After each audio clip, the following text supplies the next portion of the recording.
Bizne Allah hidayetke kundirgen, көңілләребезгә иман нурын иң зиннәтле нәрсә итеп урнаштырган Аллаһ Субхана ва Таалагә хәмд сана мактауларыбыз, Пәйгамбәрбез Мөхәммәд Мустафа саллаллаһу алейхи ва салламга күңелләребезнең түреннән чыккан салават шарифайларыбыз булса иде.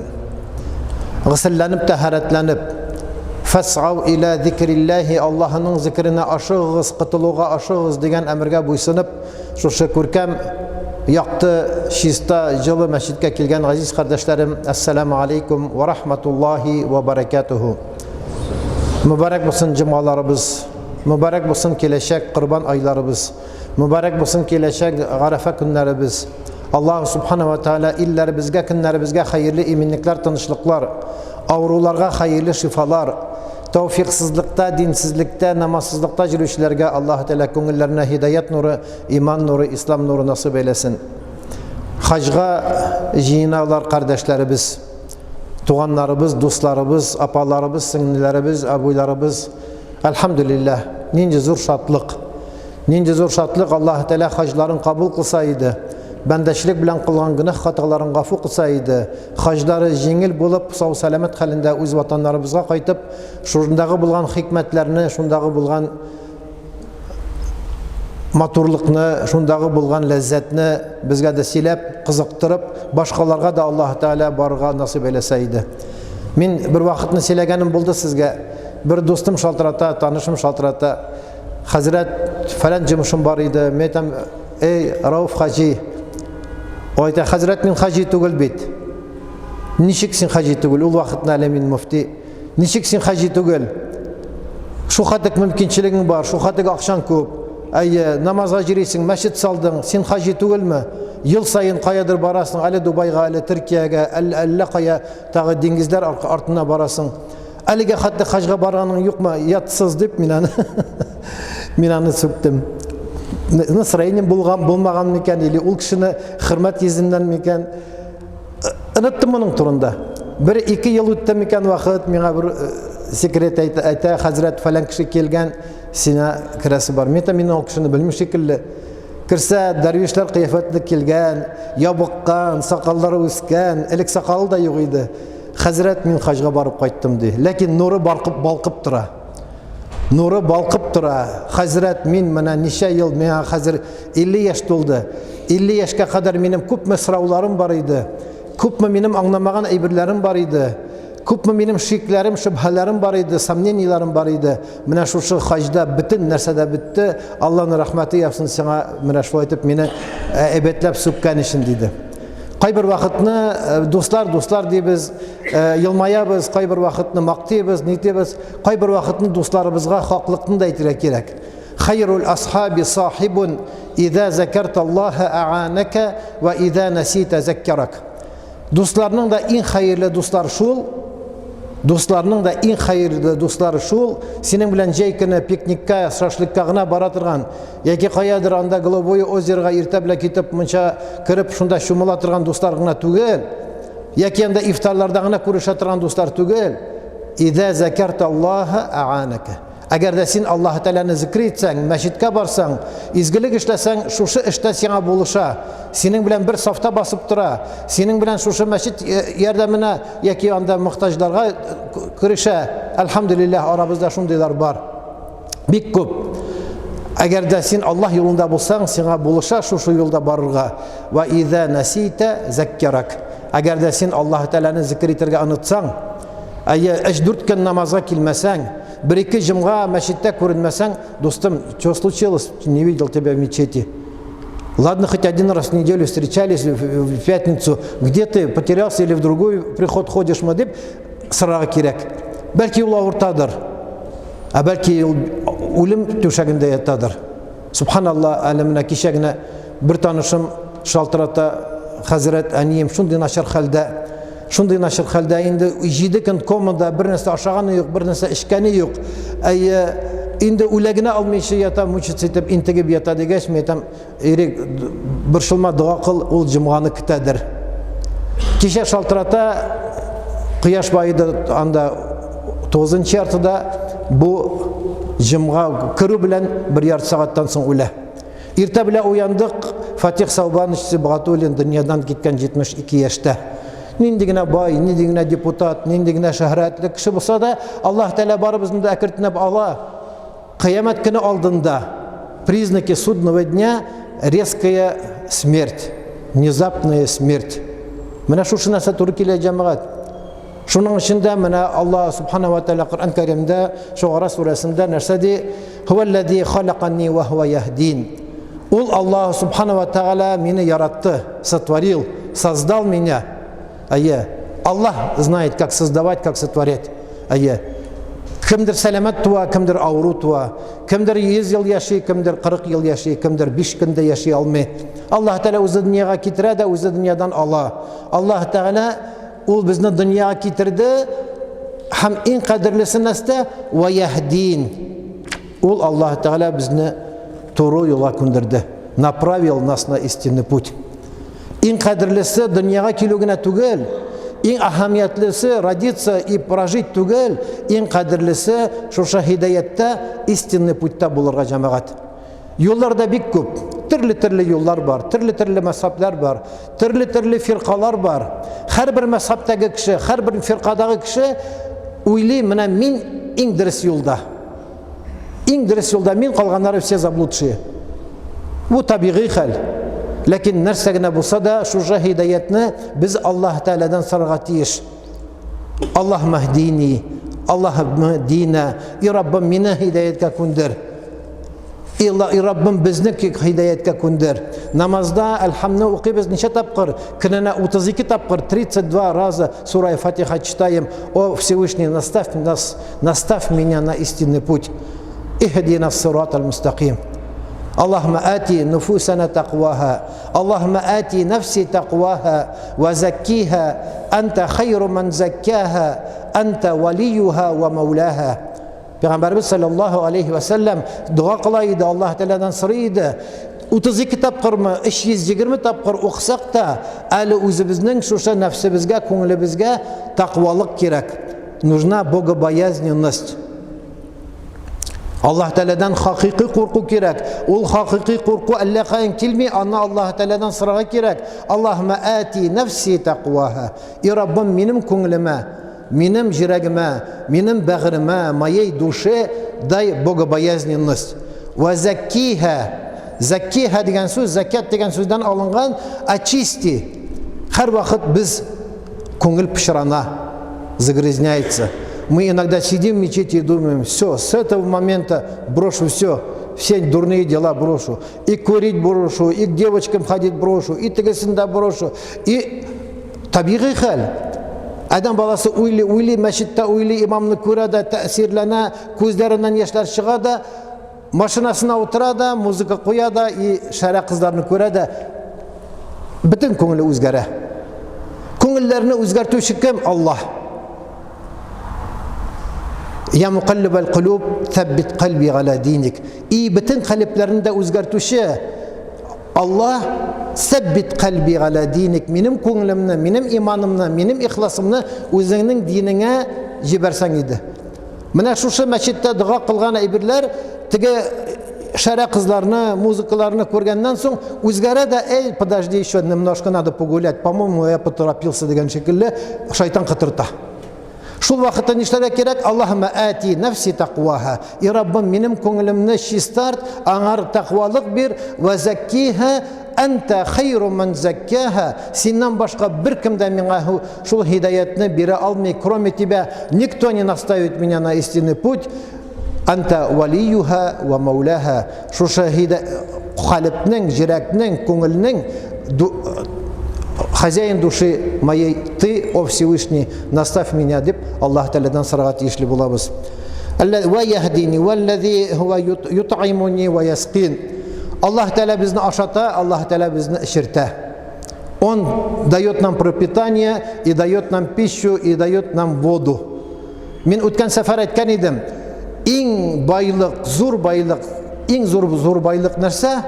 Иң зур байлык бу чиста, салкын су дигән идем. Кайберләре, может, были не согласны. Чистая, холодная вода, лучше это нет богатства. Нам иногда кажется, вот денег надо в кассе, в банке, и вот это богатство. Нет. Сколько бы у тебя не было денег, сколько бы у тебя не было богатства, если у тебя нет чистой воды, И Аллах Субхану ва Тааля Құран Кәримдә әйтә: "Кул араайтум ин асбаха маукум гавран фаман яатикум бимаин маин".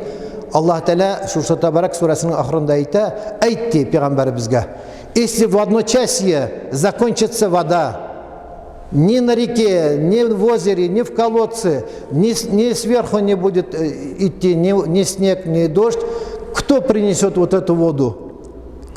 И вопрос остается, предложение: кто принесет вот в эту воду? Кто доставит эту воду?" И на сади бәйтирә кирәк шушы аятта: "Аллаху Раббуна ва Раббул аламин".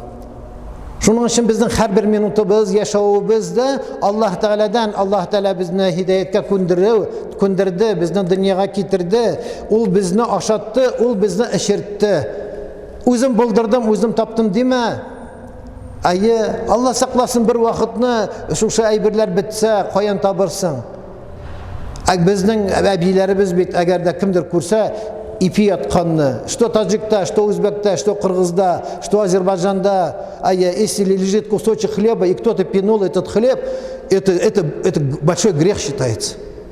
А кто-то взял этот грех, дунул, поцеловал, положил там на корм птицам там или скотам, то он перед Всевышним будет уже большой аджир савап алган була. Шуның өчен дә Аллаһ сакласын, ризык бул Аллаһ Тәгалә бирмәсә, суны Аллаһ Тәгалә бирмәсә, беребез дә булдыра алмыйбыз. Пятерочкада магнитта не поможет. Ва иза маризту фахуа яшфин. Вот на этом хочу остановиться. Ва иза маризту фахуа яшфин. Әгәр дә мин авыртсам, ширләсәм, хасталансам, хәлсезләнсәм, татарларда шундый сүз бар. Кемдер башкортлар әйтә ширләде диләр, кемдер әйтә, мишарлар әйтәләр хасталанды диләр, без әйтәбез авырттык дибез. Хәлсезләнсәм, миңа дава бирүче, шифа бирүче Аллаһ. Без бер хәл булса, бер бирме, бауырмы, почкамы, легкими, нәрсәдер булса, шунда ук дару ичәбез, шунда ук панадол ичәбез, шунда ук нож ичәбез дә, шунда ук уйламыйбыз, туктале, әле нәрсәдән килгән икән. Бәлки биразына сабыр итәргә кирәк, бәлки җылы сугына эшергә кирәк, бәлки җылы суга әзрәк бал кушып, булгатып, бисмилла әйтеп эшергә кирәк. Аллаһның исеме белән. Аллаһума бисмика амуту ва ахья дип яткан шикелле, ишкән вакытта: "И Раббым, миңа шифа бирсәң иде" дип эшергә кирәк. Даваны бирүче Аллаһ. Аллаһ Тәгалә һәрбер авыруны яратты, авыруга дава яратты. На любую болезнь Всевышний дал лечение, излечение, кроме двух вещей: старости и смерти.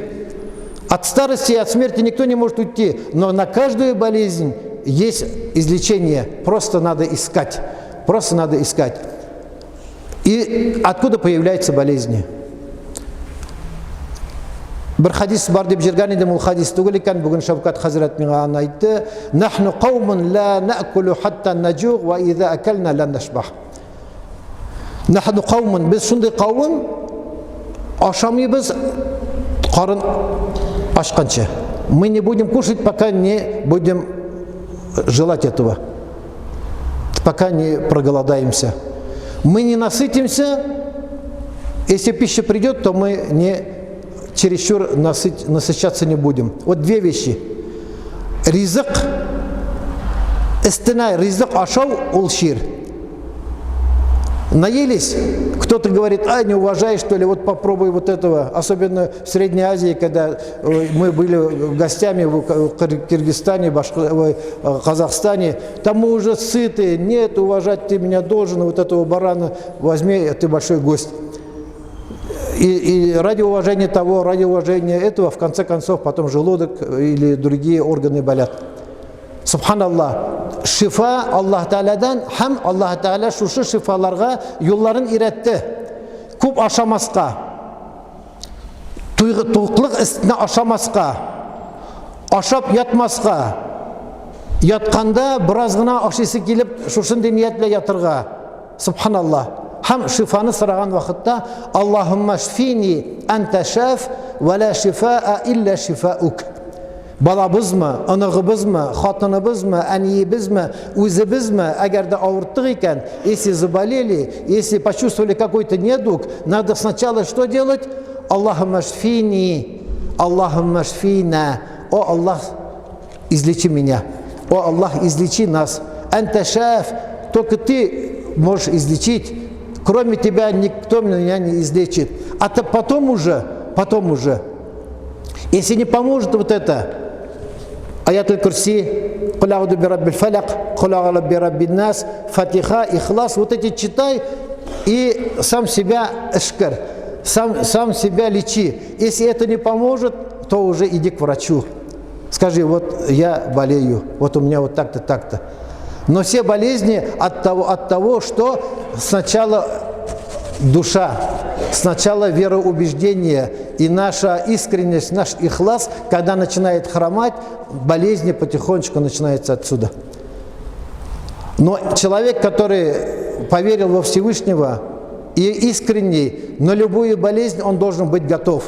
Потому что Аллах Субхану ва Тааля ниндигina ауру жиберсе де, ниндигina бәлә жиберсе де, шушы бәләгә, ауруга бәндә сабыр итә торган булса, Аллах Тааля аның дөньяда да, ахиреттә дә дәрәҗәсен күтәрә. Әгәр дә шушы ауруга сабыр итмичә, бар шундый танышларым, бар шундый кешеләр, менә Аллах Тааля дисең, нигә җибәрде ул миңа шушы ауруны? Нигә җибәрде минем балама шушы бәләне? Нигә үтерде ул минем шушы баламны дип Аллах Тәгаләгә теш тел тирәләр. А инде бер бәлә үткәннән соң, по-моему, я погорячился, не надо было так говорить диләр. Но гынахлы булды. Шуның өчен мөхтәрәм азиз кардәшләр, әгәр дә кемгәдер Аллаһ Тәгалә бернинди авыру җибәрми икән, бернинди сынау җибәрми икән, бернинди испытание җибәрми икән, ул бәндә уйларга тиеш. Или минем зикрләрем, тәсбихларым, Аллаһ Тәгаләгә булган ихласым, гыйбадәтем, төнге намазларым көчле, шуның өчен җибәрми.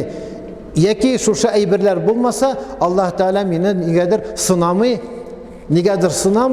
ахирәткә калдырмасын, әгәр дә бирә торган булса, дөньяда ук бирсен дип әйтүчеләр дә бар җәмәгать. Шуның өчен мөхтәрәм азиз кардәшләрем, менә шушында ва иза маризту фа хува яшфин, әгәр дә мин чирләсәм, Аллаһдан башка беркем дә дава бирә алмый. Ни Германияга барсаң да, Израильга барсаң да, Дубайга барсаң да, Төркиягә барсаң да, врачлар бер әйберне әйтәләр аннан соң. Булды, мы бессильны. Надо у Всевышнего просить. Были такие случаи, что люди, все, от них уже отреклись все врачи, все доктора, все профессора отлучились от него, отреклись, и он просто начал просить у Всевышнего. Не кушает неделю, просит у Всевышнего, просто пьет воду и делает зикр тасбих, и потом в какое-то время, в такой-то переломный момент, он поправляется, приходит к врачам, те не верят. Шуның өчен мөхтәрәм азиз кардәшләрем, нинди генә булса да авыру булса, иң беренче Аллаһ Тәгаләгә кайтырга кирәк. Аллаһумма шфини анта шаф ва ла шифаа илля шифаук. Икенче бер әйбер бар, күз тию. С глаз. Иногда сами себя сглаживаем. Сами себя смотрим в зеркало и говорим: о, какие мы красивые, и так далее, и так далее. Надо, если увидел, что ты действительно сегодня красивый, и что ты хорошо выглядишь, смотришь на зеркало, и надо говорить: бисмилля, Аллахума ахсин хульки, кама ахсанта хальки. И каждый раз надо говорить: субханаллах, табаракаллах, баракаллах. Аллахума ахсин хульки, кама ахсанта хальки. О Аллах, сделай мою внутренность, мой нрав таким же красивым, как я сам. Шулай әйтсәң, ул вакытны в зеркало будет отражаться только хорошее. Балаларыбыз дөньяга килергә өлгерми, не успевает родиться на свет, мы тут же выставляем на Инстаграм фотографии, WhatsApp и так далее, и так далее. Некоторые до 40 дней никому не показывают, даже своим родителям некоторые не показывают. Кусию бар, аль-гайну хак, кустию хак. Ләкин шуша әйберләргә, субханаллах, машаллах, табаракаллах, Аллах сакласын, ва ин якаду лазина кафару ла юзликунака би абсарихим ламма сами'у зикра ва якулуна иннаху ла маҗнун ва ма хува илля зикрун лил галамин дигән шушы Нун сүрәсендәге аятларны, сүрәләрне, тәсбихларны әйтмичә балаларыбызга карасак, балаларыбызга үзебез күз тиерәбез. Бигрәк тә әти-әниләре балаларына күз тиерә торган булалар. Шуның өчен бер әйбер булды икән, туры шул ук вакытта врачка барырга кирәкми. Шул ук вакытта күп итеп дарулар эчәргә кирәкми. Әзрәк су эч, җылы су эч. бал белән бутап эч, әзрәк кыйс эч, әзрәк анда май эч тә ятып тор. Һәм шушы ятып торганда Аллаһ Тәгаләдән сора. Битмәсә, 2 рикъат дополнительный, 2 рикъат нафил намазларны җылы-җылы укы. И Раббым, мин авыртам бит. Мин авыртам бит. Миңа шифа бир дип Аллаһ Тәгаләдән сора, иншаллах Аллаһ Тәгалә бирә. Әгәр дә инде ятыр алдыннан перед сном в 9 часов, в 10 часов, в 11 часов пол ведра пельменей съедим, намаз не прочитаем, на ночной намаз не встаем, после кушания немножко 2-3 шага пробежки там, или там не пройдемся, ну, конечно, будем болеть. Потому что шариат, то, что Всевышний предопределил, то, что пророк, саллаллаху алейхи вассалям, нас научил, это все для здоровья. Вся болезнь только от того, что мы этого не придерживаемся. И самая большая болезнь, как врачи говорят, все болезни от нерв. Все болезни от нерв. А нервы успокаиваются только поминанием Всевышнего. Аля бидзикриллахи татмаиннуль кулуб. Аллах субхану ва тааля говорит: аля бидзикриллахи татмаиннуль кулуб. Будьте бдительны, знайте, только поминанием Всевышнего вылечиваются наши сердца и успокаиваются наши сердца. Есть знакомые, у которых умер муж, есть знакомые, у которых умерла жена, дорогая жена. Вот. И не надо каждый раз 40 дней, 10 дней, целый год идти на кладбище, каждый раз вспоминать, каждый раз просить, каждый раз разговаривать с этим камнем на кладбище. Не надо. Просто надо сидеть дома и просить. И Ибрахим, алейхиссалям, просил для себя что? Продолжение этого аята: «Рабби хабли хукман ва альхикни бис салихин». Ибрахим, алейхиссалям, сказал: «Рабби хабли хукман, о Аллах, дай мне мудрость». Хикма – это мудрость, ильм – это знание. Одно дело получить просто знание, но быть не мудрым. И вот эта мудрость, она приходит, конечно, со знанием, но некоторые люди, которые не получили огромных знаний, тоже бывают мудрыми. И раббам мига хикмат бир. Ва аль-хикни бис салихин, сделай окружение мое благочестивыми людьми. Вот это главное, уважаемые.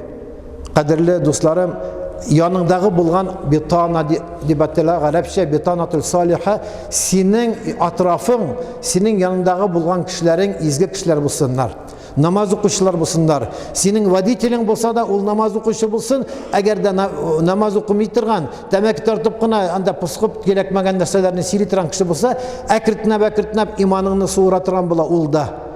Хатының, балаларың, дусларың, ниләрең синең һәрвакыт изге бәндәләр булсыннар. Кемдер әйтер, ничек башка бәндәләрне без чакыра алабыз, әгәр дә изге бәндәләр белән генә булсак. Әгәр дә без изге бәндәләр белән булсак, шушы атрафыбыз, безнең окружениебез яхшы булса, теге бәндәләр күрәләр дә берәм кушыла башлыйлар безгә.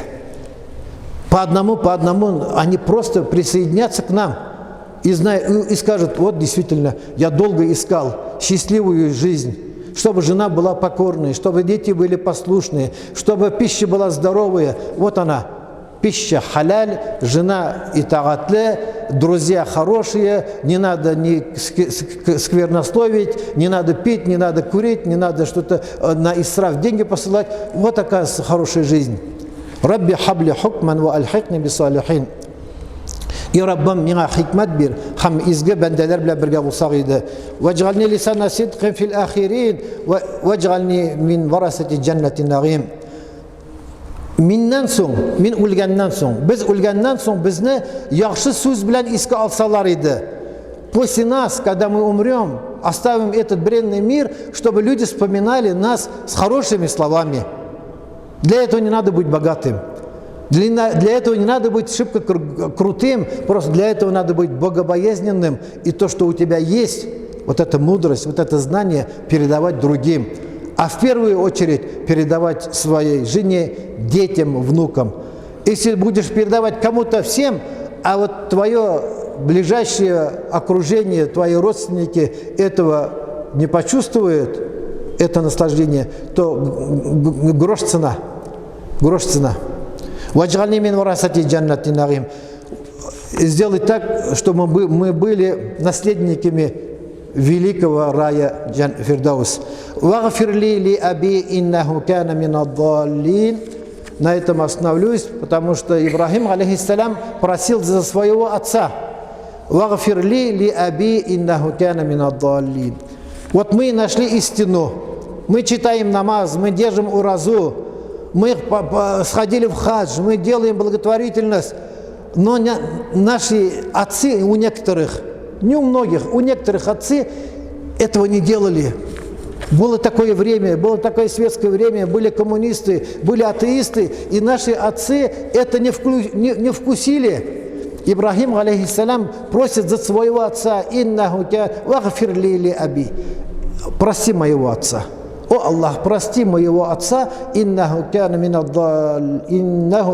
аддаллин, прости моего отца, потому что он был на неверном пути.